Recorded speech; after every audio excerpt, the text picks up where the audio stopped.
Olá, meus amigos, tudo bem? Sejam muito bem-vindos a mais um episódio do Abajur. Chegamos aqui com o segundo Abajurcast, né? Tivemos no primeiro episódio uma conversa muito interessante sobre o voto impresso auditável no Brasil, toda a discussão que tem sido travada nesse sentido nos últimos meses. E hoje a gente vai falar sobre um caso interessantíssimo, que é o caso Vicky Hernández, e sobre a condenação do Estado de Honduras pela Corte Interamericana de Direitos Humanos. Eu sou Marcos Menezes e hashtag todos pela Vicky. Érica. Olá, muito prazer. Meu nome é Érica Calazans, sou professora de Direito Internacional e também somos todos por Vicky Hernández aqui. Olá, eu sou o Vitor Fonseca, sou promotor de justiça, sou professor de Direito Processual Civil e eu já levantei essa hashtag todos pela Vicky, sim. Muito bem, meus amigos. A melhor forma, eu acho, que a gente tem de começar esse caso é explicando primeiro para quem não conhece, não está por dentro, né, do que é o caso Vicky Hernández. A gente tem falado isso nas nossas redes sociais de algum tempo, lançamos enquete, caso Vicky Hernández, temos falado bastante nos nossos meios de comunicação.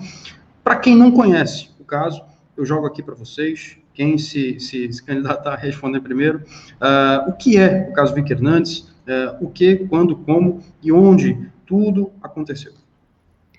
Muito bem, eu acho que eu posso dar uma introdução, se o professor Vitor me permitir, né?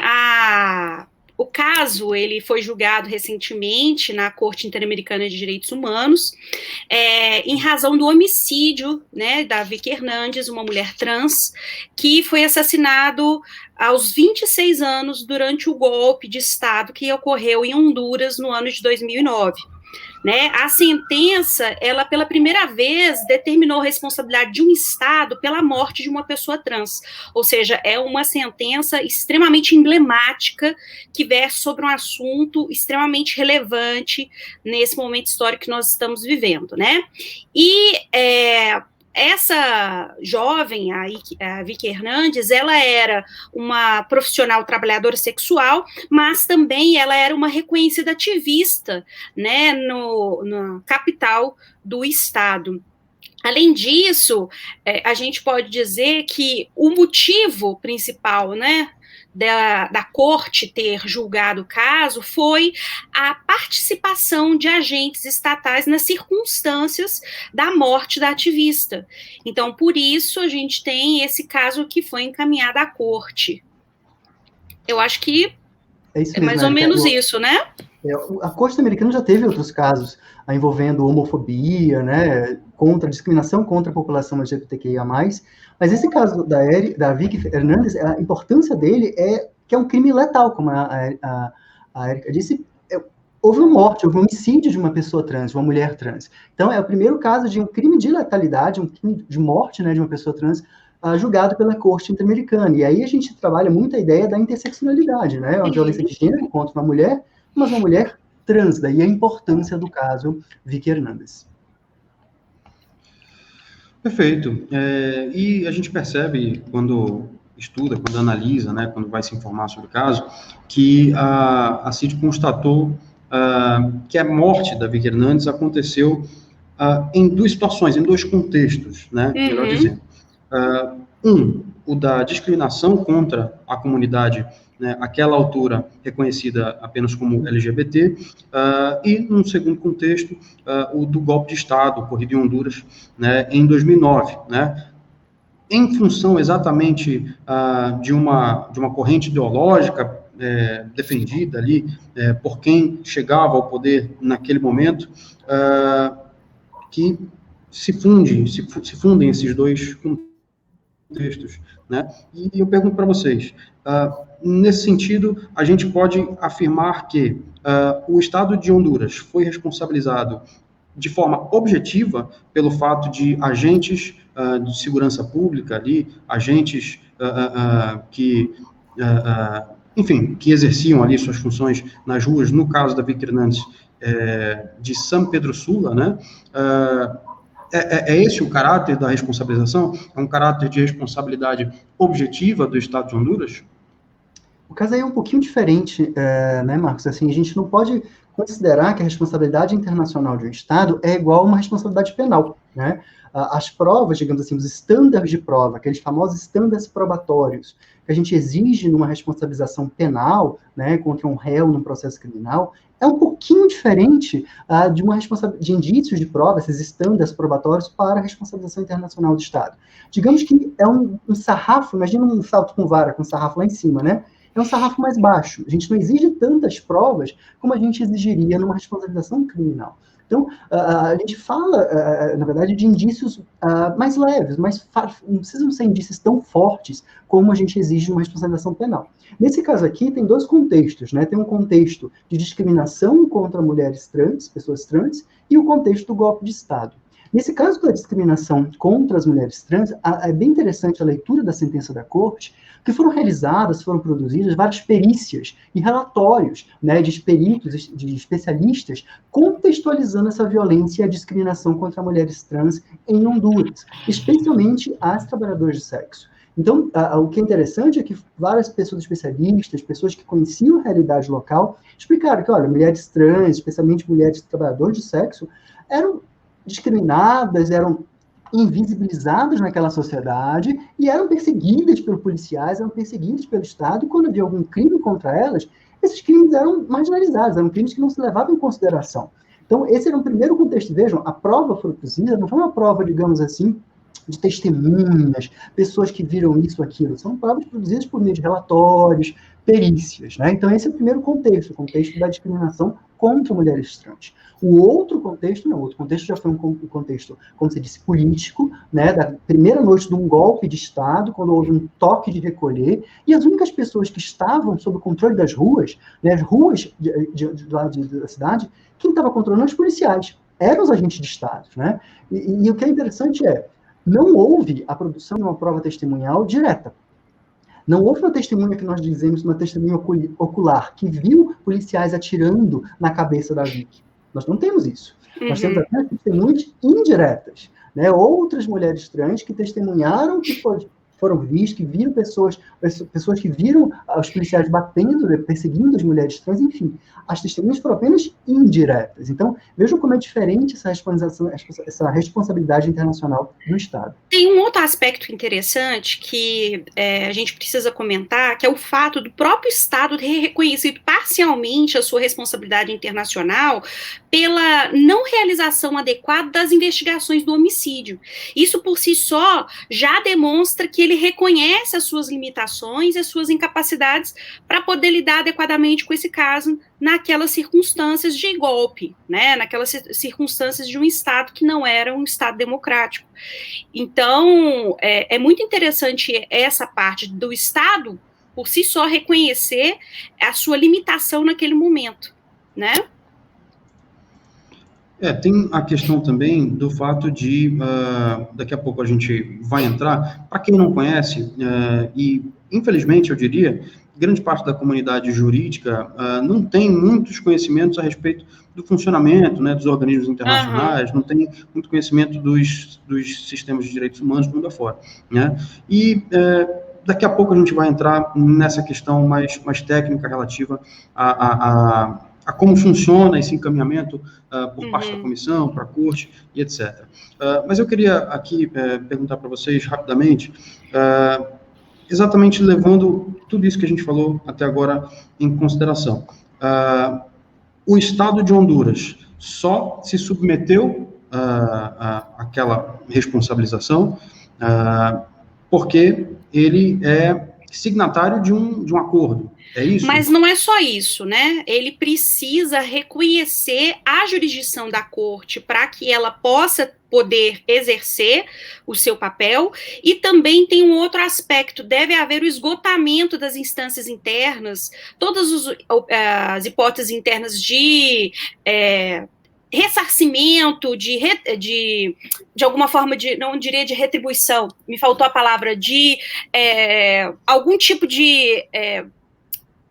indenização, algum tipo de circunstância que possa satisfazer as necessidades da vítima, ou, de alguma forma, o Estado ele tem que comprovar que ele foi incapaz, aliás, a vítima, né, ou aqueles que representam a vítima, eles devem comprovar a incapacidade do Estado de julgar a questão, porque a jurisdição da corte, assim como a maioria, né, das cortes internacionais, é uma jurisdição subsidiária à jurisdição interna do Estado. Então, não pode automaticamente a corte julgar o caso, né? Então, tem que ter o reconhecimento da sua jurisdição, né, para julgar o caso, tem que aceitar a jurisdição e deve haver essa incapacidade ou impossibilidade ou esgotamento de todas as instâncias internas para que, então, a corte possa exercer a jurisdição internacional.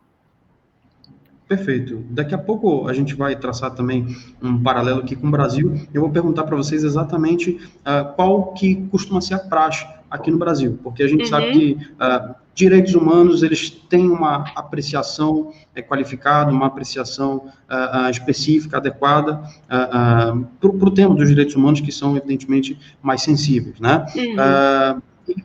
O que eu vou querer saber de vocês é exatamente se, no caso do Brasil, existe também todo esse rito. Esse rito, evidentemente, ele é comum, né? Ele é comum porque ele faz parte de um sistema internacional, evidentemente. Agora, o que eu vou perguntar de vocês, a gente vai deixar um pouquinho mais para frente, é exatamente sobre como que, no Brasil, esse cumprimento das instâncias anteriores, né? Essa satisfação ou não das instâncias anteriores acontece na prática, tá? Mas daqui a pouco, antes eu quero ouvir de vocês, já que a gente falou agora exatamente dos organismos internacionais, exatamente da Comissão e da Corte Interamericana de Direitos Humanos, muita gente questiona, né, e infelizmente, depois do discurso do nosso atual presidente da República, enquanto candidato, eu não quero aqui entrar, pelo amor de Deus, em nenhuma discussão nesse sentido, mas eu percebo, né, infelizmente, uma espécie de preconceito com alas relacionadas a direitos humanos, com alas relacionadas a minorias, a vulneráveis, e eu pergunto para vocês, esse respeito à jurisdição da comissão, da corte, se é que se pode falar em jurisdição, né, na expressão jurisdição. Primeiro, é possível falar em jurisdição, né, por parte da CIDH, e existindo uma jurisdição, como é que essa submissão por parte dos Estados signatários, né, como é que ela se dá na prática? Como é que essa submissão se dá na prática? Bacana. Na verdade, é sim um órgão judicial, Marcos, a gente não pode duvidar disso. Na verdade, a Corte Interamericana não é um órgão político, a Corte Interamericana de Direitos Humanos não é um órgão diplomático, não é cortesia internacional. É um órgão judicial autônomo do sistema interamericano. E obrigou o Brasil ou Honduras a aderir à jurisdição da Corte. Né? Como a própria doutora Eka falou, olha, essa Corte, alguém assinou um tratado dizendo, eu reconheço essa jurisdição obrigatória. No caso do Brasil, por exemplo, nós assinamos o reconhecimento da Convenção Americana, o Pacto de San José, em 92, e a partir de 98, em 1998, a gente disse, olha, a partir daqui, a gente assume a jurisdição obrigatória da Corte. Então, a partir de 98, o Brasil está submetido. Ninguém obrigou o Brasil a assinar isso. O Brasil falou, olha, eu quero me submeter a uma instituição jurisdicional como é a Corte Interamericana. Então, é um pacto, é uma obrigação internacional assumida pelo Brasil. Né? Então, é sim um órgão jurisdicional. A diferença que eu queria acentuar, Marcos, é a seguinte. Muita gente acha que a Corte Interamericana é uma outra instância. Que a Corte Interamericana é mais um recurso, e aí um recurso com muitas aspas, um recurso judicial para resolver a sua questão interna, a questão brasileira. Digamos, olha, eu perdi no tribunal, perdi no STJ, perdi no Supremo, então agora eu vou ganhar na Corte Interamericana. Isso está completamente errado, essa ideia está errada. A própria Corte Interamericana diz que ela não funciona como quarta instância, né? A primeira instância, os juízes, a segunda instância, os tribunais, e a terceira instância, os tribunais superiores. Ela seria uma quarta instância? Ela disse, não, eu não funciono como uma quarta instância. A Corte Americana, na verdade, ela assume um processo internacional contra o Estado. As partes são o Estado, e a Comissão Interamericana ou outro Estado, eventualmente. Né? Então, o processo internacional não tem nada a ver com o processo doméstico. É uma coisa julgada diferente, uma coisa julgada internacional, que não tem nada a ver com o caso julgado internacional. É importante complementar também que, assim, já que a gente está começando a falar sobre a estrutura da corte, então a gente tem que explicar algumas coisas.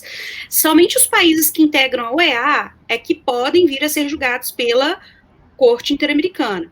E não é assim tão fácil, porque a gente tem que ter, como eu disse, o esgotamento das instâncias internas. E a incapacidade ou impossibilidade dessa satisfação das necessidades da vítima ou da família da vítima. Acontece que, depois que ele assume o compromisso internacional de que a corte tem competência para poder fazer o julgamento, ele está obrigado pelo Estatuto da Corte. Aceitou, ele está obrigado. Por exemplo, os Estados Unidos, atualmente, ele integra a OEA, mas ele ainda não ratificou o Estatuto da Corte. Então, a Corte ela não tem o condão, a capacidade de julgar os Estados Unidos, por exemplo, muito embora ele integre a OEA. Então, assim, para poder chegar uma petição, né, uma denúncia na corte, a gente tem uma etapa anterior que precisa ser cumprida. Não apenas isso, mas a comissão, ela é fundamental. A Comissão Interamericana de Direitos Humanos, ela é fundamental para que esse caso possa vir a ser julgado. O que a comissão faz? Ela vai receber as diversas denúncias que pode ser feita diretamente pela vítima ou pela família da vítima ou por uma organização não governamental, né? E eles vão analisar essa denúncia. E ela precisa cumprir uma série de requisitos para que, então, preenchidos esses requisitos, a comissão encaminhe essa petição para a corte. É interessante que você não precisa necessariamente de advogado para poder você fazer essa denúncia diretamente na comissão. Então, só através da comissão é que os casos chegam na corte. Então, se chegou, é porque a comissão ela já averiguou todos os elementos constitutivos do caso, a existência ou não de uma violação de direitos humanos. Então, ela já fez essa triagem. E a corte, tanto a corte quanto a comissão, eles são compostos por a comissão por 7 comissionários, né, e a corte por 7 juízes e a comissão por 7 comissionários. Então, eles vão ser escolhidos através da Assembleia Geral da OEA e eles vão fazer os seus papéis respectivos. Então, é muito importante esse aspecto. Uma pergunta de quem estudou Direito Internacional na faculdade e ponto, tá? A comissão é necessariamente uma instância, que eu boto muitas aspas, inferior à corte? Não é inferior, ela é anterior, né? É como se fosse entre aspas, um juízo de admissibilidade ali, que seria feito, né? Né? Então, essa, assim, entre aspas aqui que a gente está colocando, só para poder entender o que ela faz. Eu diria melhor, professora Érica, talvez a comissão seja um caso de legitimidade. É ela que tem legitimidade para levar o caso para a Corte Interamericana. Exato. Uma vítima, representantes das vítimas, ONGs, associações, elas não têm legitimidade para levar o caso para a Corte. Diretamente, Exatamente. É como se fosse, aí eu também coloco várias aspas, é como se fosse um Ministério Público. Só chegaria para a Corte através da Comissão Interamericana. Quer dizer, nesse caso específico da Vicky Hernandes, quem apresentou a petição à comissão foi uma ONG Catrachas. Essa ONG não poderia apresentar uma petição imediatamente à corte, é isso? Não, isso. Perfeito. Só a título de curiosidade, na nossa comissão, lá na Comissão Interamericana, nós temos a professora Flávia Piovesan, né, que foi escolhida para integrar a comissão. Nós tínhamos um juiz que era brasileiro, mas ele terminou o mandato dele, e aí ele foi substituído, né, dentro do processo de escolha lá no âmbito da Assembleia Geral da OEA. Mas é muito interessante, porque nós temos uma pessoa extremamente capacitada e conhecedora de direitos humanos lá, não representando o Brasil, porque eles são escolhidos a título independente, mas uma pessoa que foi escolhida aqui do Brasil para realizar o trabalho lá na comissão. Uma espécie de título cosmopolita, eu diria? Pois é. Bom, então, trazendo aqui para o caso Vicky Hernandes novamente, em 2009 houve o ocorrido, em 2012 a ONG Catrachas apresentou a petição com essa situação, depois de esgotadas as instâncias anteriores internamente ao Estado de Honduras, ao Judiciário hondurense, para a comissão, né? Em 2019, a comissão, depois de um período hábil aí, conferido para o Estado de Honduras cumprir determinadas medidas, né, que foram ali parte de um grande pacotão de expedientes aí emitido pela comissão, não tendo o Estado hondurense cumprido, né, nenhuma dessas medidas, que incluíam não só em caráter mais personalista, uma reparação de danos à família do Vic Hernandes, incluía também a continuidade da investigação, né, pelas autoridades internas ali ao Estado hondurense, e também medidas de não repetição, né, que seriam medidas de âmbito legislativo e administrativo que trouxessem uma política, né, para o Estado hondurense, ali naquele caso, para que se evitasse que outros direitos humanos, inclusive o direito à vida, né, e etc., direito à integridade física, etc., fossem violados, inclusive pelas próprias autoridades hondurenses. Até porque o contexto ali, 10 anos depois, já era um pouco diferente naquele caso em específico. Não tendo cumprido esses expedientes, a comissão encaminhou para a corte, não é isso? E daí em diante, eu pergunto para vocês. Hoje, a gente vê, né, a gente está acompanhando aí a situação do Estado de Cuba, né, tem lá a situação de Cuba, e eu vejo, né, violação a direitos humanos dentro do Estado de Cuba, e vejo que organismos internacionais, né, incluindo a Corte Interamericana de Direitos Humanos, não sei se Cuba é signatária, não sei se Cuba é submetida a CIDH, mas eu vejo uma espécie de omissão, uma espécie de ausência de intervenção. Pergunto para vocês, uma pergunta um pouco mais polêmica, talvez.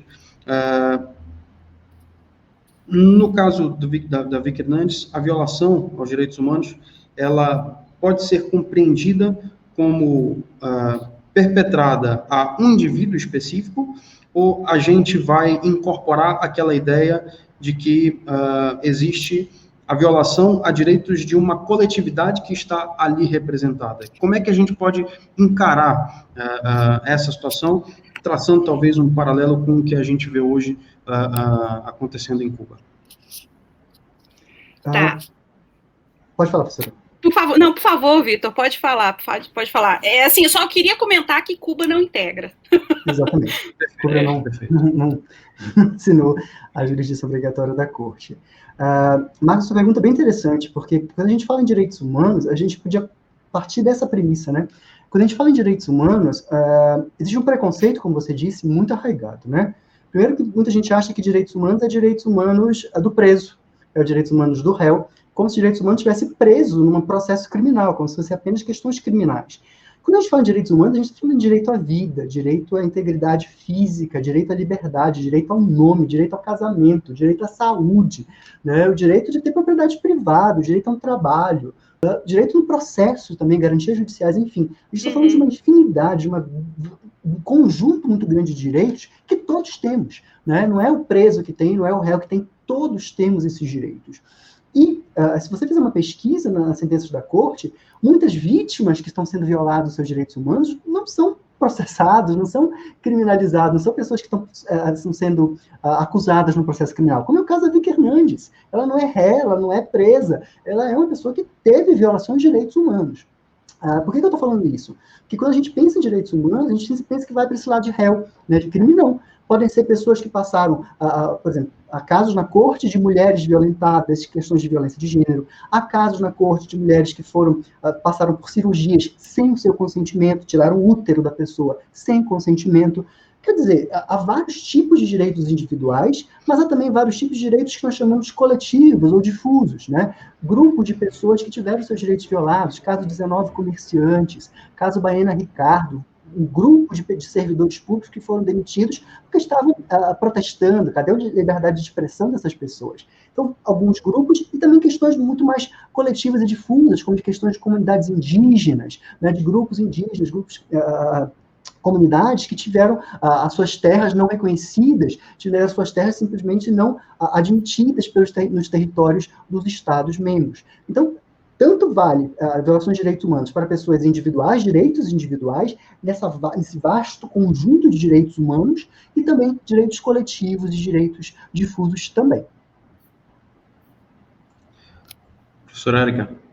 Não, é perfeito. Ele está falando sobre uma questão muito importante, porque a gente não pode limitar justamente a ideia de direitos humanos a questões vinculadas aos direitos do preso, né? E a comissão, ela vai julgar tudo aquilo que está previsto em termos de direitos humanos na Convenção Americana de Direitos Humanos, né? A Convenção Americana de Direitos Humanos, ela fala sobre toda a capacidade da corte de julgar as questões vinculadas a ele no seu texto. Então, quando tiver violação ali do texto, nós teremos a possibilidade da jurisdição ser exercida. Muito bem. Bom, daqui a pouco a gente vai para um segundo bloco, eu encerro o primeiro por aqui. Eu quero falar com vocês sobre alguns temas interessantes, como, por exemplo, os precedentes da Corte DH que foram aplicados a esse caso, né, que servem de referência, né, para situações, né, que eventualmente aconteçam similares a essa, né, e também sobre a Convenção de Belém do Pará para mulheres. A gente vai discutir um pouquinho sobre como é que ela se aplica nesse caso, em se tratando de uma mulher trans, né. Bom, mas para isso a gente vai primeiro para um intervalinho que eu quero bater um papo muito rápido com vocês aqui sobre a divulgação de uma colega nossa aqui do Abajur. Até daqui a pouquinho.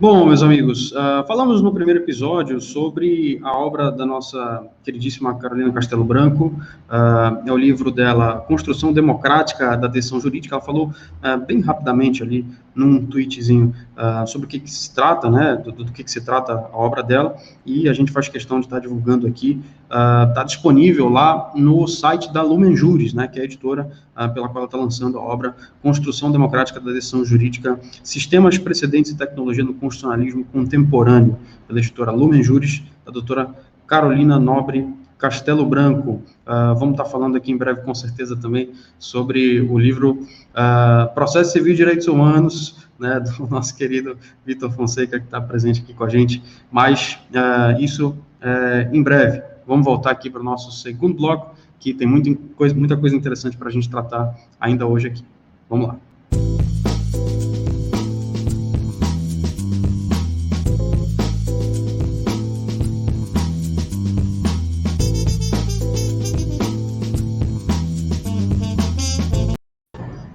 Muito bem. Bom, voltamos aqui do nosso intervalinho. A gente sempre vai ter, aproveito para fazer esse off aqui, a gente sempre vai ter esses intervalinhos trazendo para vocês o trabalho dos integrantes do Abajur, né? A gente tem aí um total de 12 professores integrando o nosso time, o Grupo Abajur. A gente vai estar sempre trazendo aqui os eventos, né? Vai estar sempre trazendo as obras que são publicadas, os cursos, né? Todos os nossos trabalhos a gente vai estar divulgando aqui para você ter um contato um pouco mais de perto com a gente, ter um contato, né, com nossos estudos, nossas pesquisas, que a gente faz, evidentemente, né, com o mesmo objetivo do Abajur, que é o de analisar à luz do direito, né, fazer análises de assuntos diversos à luz do direito, tá certo? Bom, vamos lá para os subtemas aqui do nosso segundo bloco, e eu quero falar com vocês um tema que o Dr. Vitor trouxe em off para mim, depois de termos feito a pauta, que é o seguinte: ele chegou comigo e falou: Marcos, a gente precisa falar dos precedentes da Corte DH sobre o tema, né? E eu pergunto para vocês, quais são os principais precedentes da Corte DH sobre o tema que foram invocados para serem aplicados, nesse caso, pela Corte de Haia. Eu vou falar só de alguns, e aí depois, se a professora Érica quiser, a gente complementa. Vou falar do caso Atalariffo, do Duque e do caso Flor Freire, contra o Equador. O primeiro, como a gente falou, esse caso de Vicky Hernandes não é o primeiro caso sobre homofobia, LGBTfobia, enfim. Já houve outros casos na Corte Americana, mas não sobre morte, sobre homicídio de mulher trans, como foi esse caso. Um dos casos que a gente pode lembrar é o caso Atalariffo e Filhas contra Chile, de 2011. O caso Atalariffo é o caso de uma mulher, a Karen Atala, que era uma juíza, uma juíza chilena. Ela se separou, ela tinha 3 filhas, ela se separou do marido, e ela foi viver um relacionamento lésbico, ela foi viver com uma outra mulher. E ela se envolveu numa ação judicial de guarda, brigando pela guarda das 3 filhas contra o ex-marido. E, para surpresa dela, a justiça chilena disse que ela não poderia ficar com as filhas, porque o estudo social que foi feito na casa dela apontou que havia uma situação, vejam, uma situação de risco para as meninas em viver na mesma casa que 2 mulheres viviam um relacionamento lésbico. Então, havia para a justiça chilena um risco, né, de discriminação daquela família para aquelas crianças que estavam vivendo com a mãe só porque ela tinha um relacionamento com outra mulher. Esse caso chegou na Corte Americana e ele foi analisado sobre esse enfoque da discriminação, inclusive feito pela justiça chilena, né? O direito à igualdade foi descumprido na justiça chilena pelos juízes chilenos, inclusive pela Corte Suprema do Chile. Então, esse é um caso também de homofobia, né, de lesbofobia nesse caso, contra o Chile. Outro caso é o caso Duque, contra a Colômbia, do Duque versus Colômbia, de 2016, que é um caso que envolveu a Colômbia. O senhor Duque vivia com outro homem, vivia um relacionamento homoafetivo, ele tinha um companheiro, né, eles não eram casados, era um companheiro, e o companheiro faleceu. Ele pediu, então, uma pensão, né, uma pensão por morte, em razão da falecimento do seu companheiro, e, obviamente, a Colômbia negou essa pensão por morte sob o fundamento de que ele não constituiu uma família com aquele companheiro, com aquele homem, né? 2 homens não poderiam constituir uma família e foi negada essa pensão por morte. O caso também chegou na Corte Americana, que foi analisado sobre essa estigmatização da pessoa gay, né? Do homem gay, do homem homossexual, sobre esse benefício da pensão por morte. O mais interessante do caso Duque é que a Corte Americana também analisou uma outra vulnerabilidade. Além de ser um homem gay, um homem homossexual, ele também era uma pessoa pobre e tinha HIV. Então, a Corte analisou essa variada vulnerabilidade do senhor Duque nesse caso. O último caso que eu queria falar para vocês é o Flor Freire, caso Flor Freire versus Equador, de 2016, que envolve o senhor Flor Freire, né, que queria participar de um exército, né, de um oficial militar, mas que, com base no regulamento de disciplina militar do Equador, ele sancionava, esse regulamento punia, né, os atos sexuais entre pessoas de mesmo sexo, né, era uma punição, havia um castigo militar disciplinar por haver um relacionamento sexual entre pessoas do mesmo sexo. Mais uma vez, esse procedimento administrativo, né, do Equador chegou na Corte Interamericana e, mais uma vez, a Corte analisou essa discriminação contra pessoas que se relacionam com pessoas do mesmo sexo, né, essa homofobia, a partir da garantia da igualdade e da não discriminação. Esses 3 casos foram muito interessantes porque eles acabaram desaguando numa opinião consultiva número 24 de 2017, né, professora Érica? Isso mesmo. É bastante importante. É interessante porque esses precedentes, eles demonstram que a corte, ela está ciente da questão das vulnerabilidades das minorias, né, que ocorrem em muitos países aqui no âmbito da América Latina. Essas vulnerabilidades, elas podem ser das mais diversas que elas enfrentam, mas principalmente em vários desses países, eles possuem a vulnerabilidade legislativa, por causa da impossibilidade por não existir uma lei específica para poder lidar com a situação dessas pessoas, às vezes eles ficam limitados por essas opções e, consequentemente, eles têm direitos que estão previstos na convenção que são violados, né? Então, essas vulnerabilidades, elas são reconhecidas na corte e nós temos aqui a importância desses precedentes para poder, inclusive, entendermos melhor o caso da Vicky. Ela era duplamente vulnerável, né? Não só era uma mulher trans, como também era trabalhadora sexual. E no estado de Honduras, essa era praticamente a opção, naquele momento histórico que eles viviam, praticamente a opção que ela tinha para a sua própria sobrevivência. Né, e nós temos aqui um histórico reiterado de violência contra a comunidade LGBTQI+, dos países da América Latina. No Brasil, obviamente, não é diferente, né? Nós somos um dos países que mais mata pessoas que integram essa comunidade. Então, essa decisão, eu diria, histórica e emblemática, ela também vai estabelecer um precedente para... No futuro, eu não duvido que o Brasil possa também vir a ser responsabilizado por questões vinculadas à comunidade, né, LGBTQI+. Então, é muito interessante, achei fantástico o professor ter comentado sobre esses precedentes. E a gente tem que lembrar também que a corte, a gente estava aqui falando num podcast, numa apresentação, é importante a gente lembrar, né, professora, que existe uma diferença entre orientação sexual e identidade de gênero, né? Exato. A identidade de gênero é como você se sente, né? As pessoas nascem com um sexo biológico, né? Mas pode ser que com o decorrer do seu desenvolvimento você não se sinta como parte daquele sexo biológico, aquele sexo natural que você nasceu, aquele genital que você nasceu. Então isso é identidade de gênero. Exato. Existe a orientação sexual que não tem nada a ver agora com quem eu sou, é com quem eu quero me relacionar. Né? Exato. Então, uma mulher trans, ela pode ter nascido homem, mas ela se identificou como mulher trans, e ela pode, apesar de ter nascido homem, se identificar, ser uma mulher trans, lésbica, homossexual, de se relacionar com outra mulher. Exato. É completamente diferente. E a Corte, na opinião constitutiva 24 de 2017, ela faz uma diferença muito interessante entre identidade de gênero e expressão de gênero.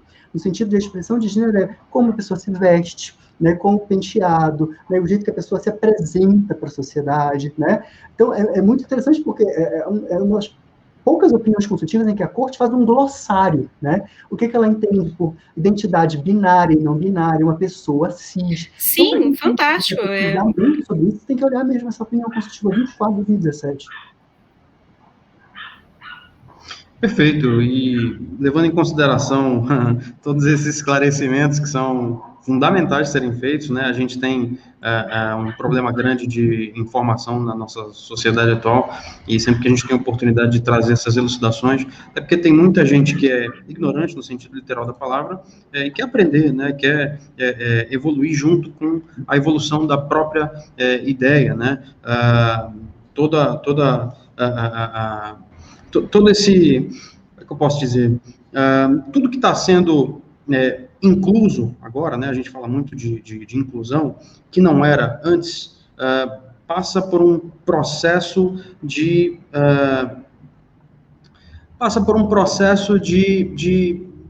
ser incutido na cabeça das pessoas, né, usando aqui um português mais feijão com arroz, né, eu acho que as pessoas vão com o tempo entendendo, né, do que se trata, o que esses termos significam, o que essas expressões representam, e vão, junto com a evolução dessas ideias, evoluindo também culturalmente falando, né, inclusive eliminando preconceitos que elas mesmas tenham, né. Eu conheço muitas pessoas que até alguns anos atrás eram preconceituosas, né,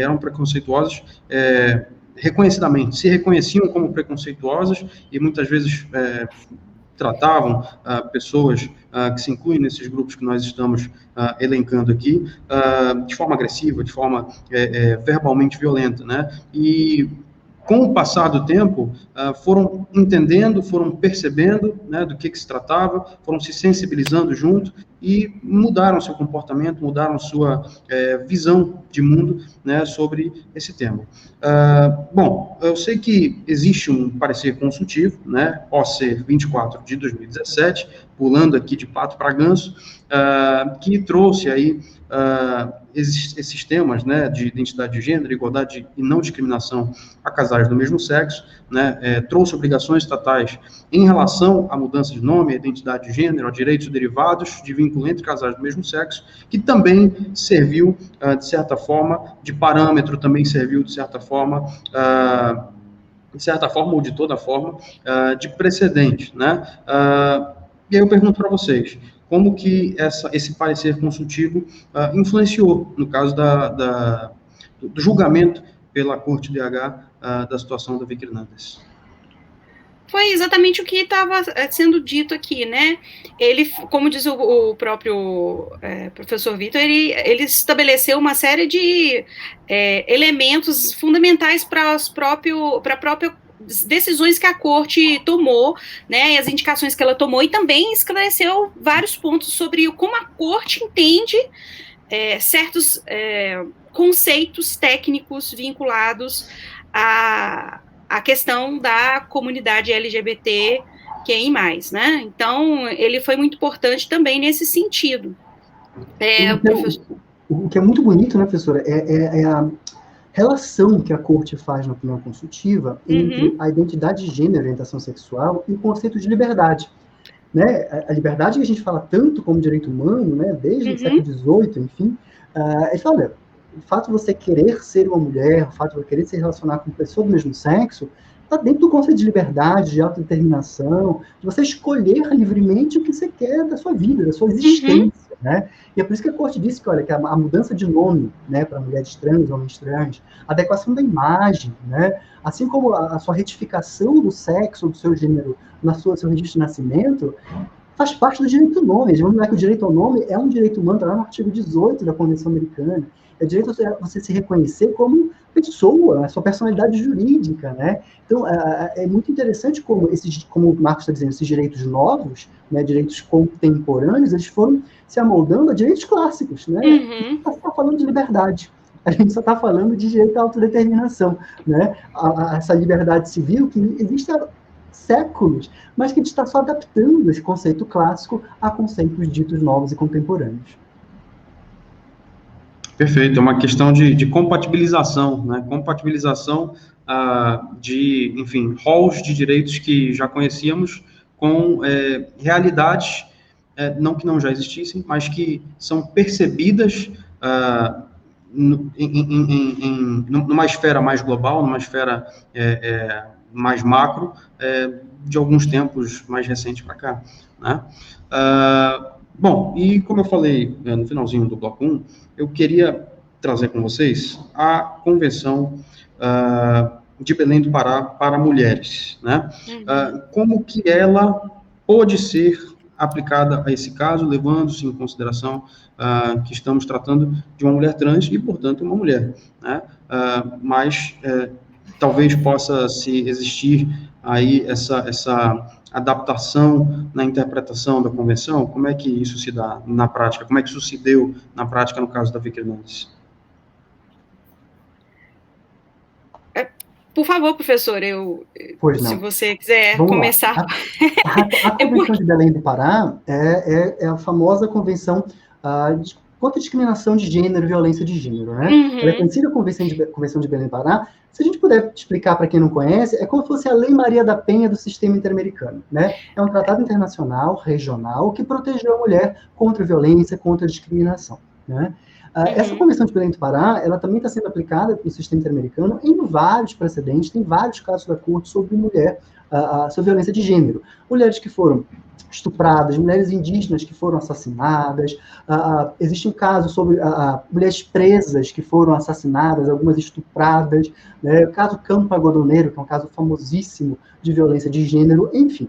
A Convenção de Belém do Pará vem sendo adotada pela Corte Americana muito em suas sentenças. O grande diferencial, nesse caso, a Vicky Hernandes, é a aplicação de uma Convenção de Belém do Pará, né, voltada para a violência e não discriminação de gênero para uma mulher trans. Né? E faz todo sentido, né? Afinal de contas, ela é uma mulher. Então, é só uma questão de ser algo que um raciocínio lógico dentro desse processo de configuração, de efetivação dos direitos humanos de toda e qualquer pessoa. Então, ela como mulher, ela tem todo o direito, né, e toda mulher trans tem todo o direito de ser protegida por essa convenção. Então,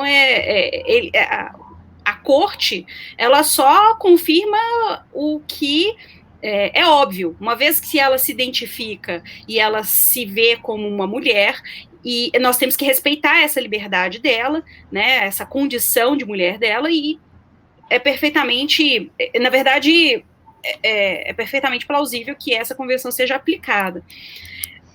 Mas eu achei muito legal ele falar que é como se fosse a Lei Maria da Penha no âmbito do interamericano, porque é exatamente essa mesma relação que eu faço quando eu estou falando sobre essa convenção com os meus alunos, né? Então eu achei interessante, na verdade, essa colocação do professor aqui, como homem também, fazer esse comentário. Bacana. E aí, digamos, esse avanço que a Corte faz a partir da Convenção de Belém do Pará é um lembrete para a gente das interseccionalidades, né, professora? Uhum. A violência de gênero contra a mulher já é algo preocupante, mas a gente tem que pensar na mulher idosa, na mulher doente, nas mulheres negras, né, e nas mulheres trans, enfim, há várias vulnerabilidades que vão se somando e devem ser adaptadas, ou seja, a violência de gênero da mulher é diferente, da mulher cis, é diferente da violência de gênero da mulher trans. Olha o que a gente tem no caso da Vicky Hernandes, elas eram perseguidas, elas eram presas, eram detidas pelos policiais hondurenhos. Então, uma mulher cis que andasse na rua de noite não era presa, mas uma mulher trans era presa. É interessante comentar que os direitos que são... se não me engano, a partir do artigo 3º da Convenção, nós temos ali uma série de direitos, que não é números clausos, são um rol exemplificativo de direitos que estão protegidos e salvaguardados pela Convenção. E também tem um outro aspecto, o feminismo, né, da mulher trans, o feminismo trans é diferente do feminismo, né, de uma mulher cis, ou de uma mulher cis, né, branca, de uma mulher cis negra, de uma mulher trans negra, e assim, todas as circunstâncias, porque os desafios e as dificuldades que a mulher enfrenta, existem as questões em comum, né, mas também existem as especificidades, as individualidades, de acordo com a circunstância e a situação que ela se encontra. Como o Vitor bem falou, ela era uma mulher trans que estava na rua à noite, na verdade tinha toque de recolher lá naquela época, e ela era perseguida sistematicamente junto com outras mulheres que estavam dentro das mesmas circunstâncias pelo Estado e pela própria comunidade. Isso acontece aqui no Brasil também, né, gente? Temos aqui um quadro de perseguição de mulheres trans, né, no Estado brasileiro, e esse tipo de coisa a gente tem que denunciar e a gente tem que lutar para que haja um reconhecimento efetivo do direito dessas pessoas. Então... E ela ainda tinha o agravante, né, Érica, de ser ativista pelos direitos humanos, né? Exato, e ainda tem esse aspecto, né, os ativistas, eles são ali a linha de frente que acaba vira escudo, e esse escudo, ele acaba sendo frequentemente atingido, e infelizmente ela foi assassinada. Né, mas assim, eu me empolguei, por favor, professor. É porque esse assunto, né, para uma mulher é extremamente importante, então ele toca profundamente a cada uma de nós, então quando a gente tem a oportunidade de falar, a gente acaba falando mesmo, né? Imagino que seja sensível, né, um assunto sensível. Acho que é um adjetivo que qualifica bem. Bom, a Érica falou agora do Brasil, né? E a gente pode tentar traçar um paralelo com o cenário brasileiro. Mas antes disso, eu quero perguntar para vocês qual a opinião de vocês sobre o lapso temporal para essa responsabilização do Estado de Honduras.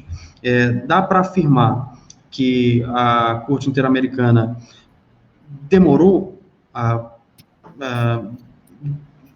de fato proferir essa condenação responsabilizando o Estado de Honduras, ou é normal em função desse trâmite, do prazo hábil conferido pela comissão para que o Estado hondurense cumprisse aquelas medidas? Qual a opinião de vocês sobre... Desculpa, eu não entendi. Você está falando da questão da demora? Exato, Qual que é o exato. problema? Porque deu uma falha demora aqui. para a sentença, para julgar, né? Exato, Tá. exato. Isso é um problema crônico da Corte Americana e dos Tribunais Internacionais de Direitos Humanos, né, professora Érica? Não só dos tribunais de direitos humanos, né? Dos tribunais, por exemplo, a Corte Internacional de Justiça também tem esse aspecto aí de demorar bastante, né? E é engraçado que, curioso, na verdade, não é engraçado, mas é curioso que elas exigem o prazo razoável, né, de duração do processo judicial, administrativo, enfim, mas eles não estão cumprindo, a contento isso. Há várias iniciativas no sistema europeu para facilitar isso, inclusive julgamentos de casos em conjunto, né, como se fossem demandas repetitivas. Isso, né, precedentes. lá no sistema europeu. A Corte Americana ainda não se ligou nisso, ainda não está atenta ainda a isso, e infelizmente ainda tem demorado bastante para julgar esses casos, infelizmente. Bom, isso esse é um problema que a gente... Eu diria, nesse momento, não tem exatamente o que fazer. É um processo que a própria corte tem que enfrentar e deve haver uma movimentação da comunidade internacional, especialmente no âmbito não governamental, de organizações não governamentais de direitos humanos, de alguma forma pressionando, porque elas têm a habilidade de pressionar estados, mas também pressionando essa necessidade de ter mais celeridade no julgamento das decisões e na resolução das questões. É porque, assim, para a corte decidir, antes disso, como eu disse, tem a comissão, e geralmente ela, antes de pensar em submeter um caso à corte, muitas vezes ela faz recomendações e ela espera o Estado para ver se ele vai implementar aquelas recomendações. Né? Então, às vezes, ela determina, cria uma lei, faz uma política pública específica, faz isso, faz aquilo, e aí os estados eles ficam enrolando, então elas dão um prazo razoável para eles poderem fazer, então isso o tempo vai passando, e muitas vezes essa questão de remediar a violação, ou de alguma forma ter uma resolução, um reconhecimento dos erros que foram cometidos, digamos assim, né, a responsabilidade do Estado fica prejudicada por essa demora, porque as etapas são muito grandes e elas precisam ser todas esgotadas, então a gente tem a sensação de que dá uma sensação de impunidade, mas muitas vezes é por causa exatamente dessa demora, mas eu, honestamente, a opção que eu vejo para poder minimizar essa demora seria a pressão de organizações não governamentais. Talvez isso seja, né, uma forma de se receber crítica no âmbito da opinião pública internacional, talvez isso seja algo que possa auxiliar no processo de aceleração. O que você acha, professor? Você acha que isso é uma... Eu acho que essa crítica é importante, mas essa crítica deve ser direcionada ao EA, né? Porque o dinheiro, né, o patrimônio que, para aumentar essa estrutura, para aumentar assessores, aumentar o número de juízes, sai do EA, e a gente está vendo, pelo contrário, professora, denúncias de que alguns recursos, infelizmente no governo anterior, por exemplo, americano e outros governos, estão diminuindo no OEA, né? Recursos públicos, que são os estados membros da OEA, né, que repassam esses recursos para o sistema interamericano para custear a Comissão Interamericana, para custear a Corte Americana, e esses recursos estão diminuindo com o tempo. Né? Não está havendo um repasse maior, está diminuindo. Então, vejam, não tem como a gente aumentar a estrutura, não tem como a gente criticar a Corte Americana se essa estrutura realmente não melhorar. Né? Engraçado que a gente vê muitos artigos científicos, né, professora, dizendo que a gente tem que ampliar o acesso à justiça internacional, de que o cidadão tem que ter o direito de acessar diretamente a Corte Interamericana, como acontece na Europa. Né? Na Europa, o cidadão pode acessar diretamente a Corte. Imaginem, senhores, se a gente fizer isso na Corte Americana, ela já não está dando conta hoje com a comissão como único legitimada. Se o cidadão do sistema interamericano começar a acionar diretamente a Corte vai falir. Simplesmente vai dizer, olha, não tem como, vamos ter que fechar as portas, não tem jeito. Com certeza. Muito bem. Acho que exaurimos aí praticamente o funcionamento da Corte, da Comissão, pelo menos nos procedimentos que dizem respeito a esse caso da Vicky Hernandes. E eu pergunto para vocês, para a gente fechar o nosso episódio, a conversa está muito gostosa, o papo está muito interessante, mas o nosso tempo está esgotando e eu preciso perguntar de vocês que paralelo que a gente pode traçar com o cenário brasileiro? A gente fez uma enquete essa semana na rede social do Abajur, no Instagram do Abajur, perguntando qual a opinião das pessoas, né, sobre eventual responsabilização do Estado brasileiro por violações de direitos humanos perpetradas por agentes do Estado brasileiro, agentes públicos brasileiros, né? E, por incrível que pareça, não foi 100% que concordou. Achei um pouco estranho, mas tudo bem, talvez não tenha entendido a pergunta, não sei, e talvez seja a opinião das pessoas e a gente respeita. Mas 90% das pessoas responderam que concordavam, né, com a responsabilização do Estado brasileiro numa situação como essa, inclusive o Brasil é signatário da convenção, então é perfeitamente possível que uma situação parecida aconteça e que o Estado brasileiro seja responsabilizado, né? Mas ali 10% não concordam com a responsabilização, talvez passe pela parte da audiência do Abajur que tenha pensamento em sintonia com aquela ideia que nós trouxemos aqui de uma espécie de preconceito com a ala, com as ideias relativas aos direitos humanos. Não sei, vai ficar aqui para uma outra discussão. Mas eu queria saber como é que vocês veem essas respostas à nossa enquete e como é que vocês veem em que pé que o Brasil está nessa importantíssima agenda antidiscriminatória aos LGBTQIA+. Não sei se eu acertei, eu espero que sim. E aí, o que vocês têm para me dizer? Acho que a gente está numa evolução lenta, mas uma evolução. Vamos lembrar, eu fiz aqui uma listinha. Até 1999, pessoas LGBTQIA+, eram consideradas pessoas com transtorno mental. 99. Sim, 99, a gente teve mudança do Conselho de Medicina.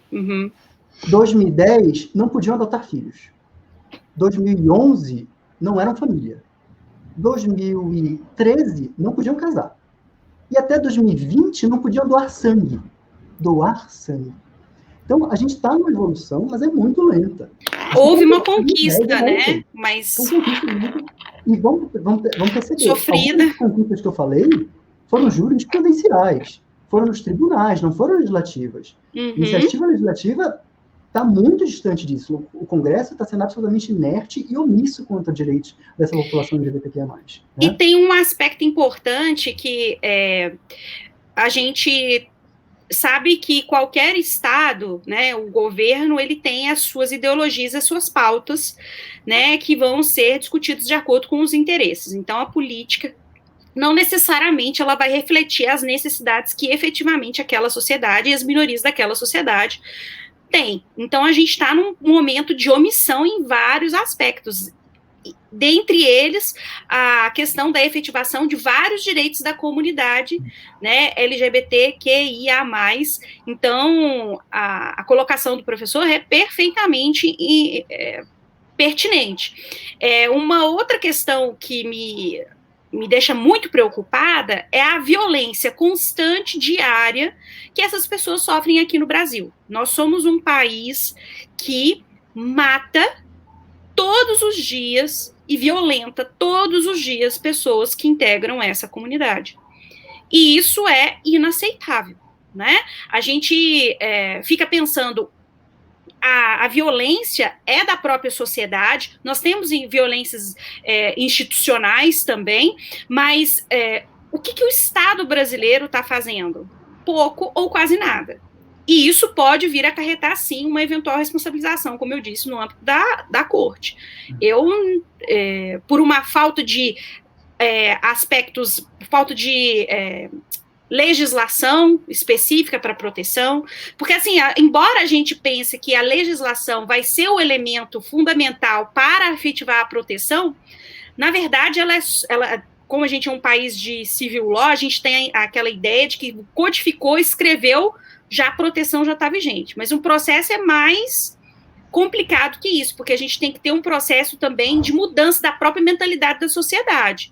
Só que um dos meios de forçar isso é também através dessas mudanças legislativas. Então, no Brasil, temos uma vulnerabilidade legislativa muito grande para a comunidade, né? E eles, consequentemente, diariamente sofrem violências que precisam ser, de alguma forma, remediadas.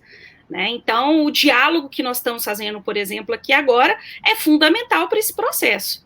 E assim como outros círculos e outros ambientes, o diálogo e a discussão sobre essa pauta é fundamental para que a gente possa, de alguma forma, atingir aqueles que precisam ser atingidos para a mudança começar a acontecer. Enfim. E ainda falou muito bem sobre a violência contra mulheres trans, pessoas trans, enfim, como um todo, que o Brasil é um dos países que mais mata pessoas, mulheres trans. Há pouco tempo eu fiz uma pesquisa nos boletins de ocorrência, BOs, daqui do estado do Amazonas. Não sei como é que está aí no seu estado, professora.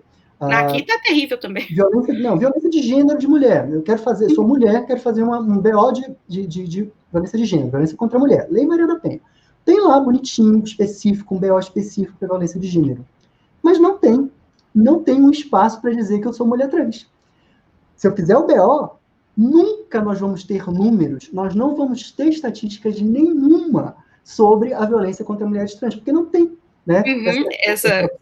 Né? Eu comuniquei, inclusive, a promotoria lá de Maria da Penha, a promotoria que trata de questões de gênero aqui no Amazonas, comuniquei também o caso a controle externo da atividade policial, que a gente tem que ter números. Se a gente não tiver esses números, a gente nunca vai poder dizer, olha, precisa de proteção, precisa de política pública, precisa de prevenção. É invisibilizado, são números invisíveis. E torna essas pessoas invisíveis, né? Essa questão acaba fazendo com que haja essa invisibilidade, e se as pessoas não estão vendo, é como se não existissem, né? Exatamente. Então isso é bem problemático. É então, sistêmico. Quer dizer, tem que passar, exato, é sistêmico, tem que passar por uma mudança dentro das próprias instituições, né, dentro da própria polícia, né, como é o caso, dentro, às vezes até do próprio Ministério Público, né, Ministério Público, Judiciário, né? Defensoria, exato. Tem capacitação, treinamento. Exato, sim. Exato. Até porque a abordagem com esse tipo com essas pessoas, a abordagem desses temas, até ex officio, até ali, o promotor sentado na sua mesa, em frente ao computador, tratando com uma pessoa dentro dessa coletividade, tem que dar um tratamento especial em razão do seu grau de vulnerabilidade, né? A gente percebe que falta essa mudança, né? Falta essa virada de chave. E, como vocês falaram, a gente ainda está muito dependente de jurisprudência, né? Ainda está muito dependente dos julgados, ainda está muito dependente do STF nesse sentido, né? E a maior prova disso é a questão da analogia, né, do crime, dos crimes de racismo, né, em relação aos crimes de preconceito contra a comunidade, né? Se não fosse a jurisprudência fazendo essa ponte, o legislativo não o faria tão cedo, né? Então, é realmente uma mudança pela qual o Estado brasileiro, a cultura brasileira, melhor dizendo, vai passando, né, aos poucos, e são mecanismos como esse aqui que a gente está utilizando, né, como esse espaço para discutir, para trazer o assunto à tona e abordar esse assunto com as pessoas, que vão permitir que o assunto vá girando, vá enchendo a cabeça das pessoas e todo mundo vá mudando a sua mentalidade nesse sentido. É para isso que o Abajur está aqui, e é para isso que eu quero agradecer a presença de cada um de vocês. Foi um enorme prazer, excelente. Gostei demais de bater o papo com vocês. Professor Vitor, sensacional. Incrível, professora Érica, adorei. Foi bom demais. E, para quebrar o gelo, eu quero pedir de vocês, nesse momento, ainda não temos a vinhetinha do Abajur Recomenda, teremos em breve, mas sem vinhetinha de Abajur Recomenda, eu quero pedir recomendações de vocês. Doutor Vitor, indique aí para a gente um livro relativo aí a esse tema. Legal. A minha indicação é o livro Transfeminismo. Assim mesmo, Transfeminismo. O nome da autora é Letícia Nascimento, que é uma mulher trans que fez esse livro baseado na sua narrativa, no seu depoimento.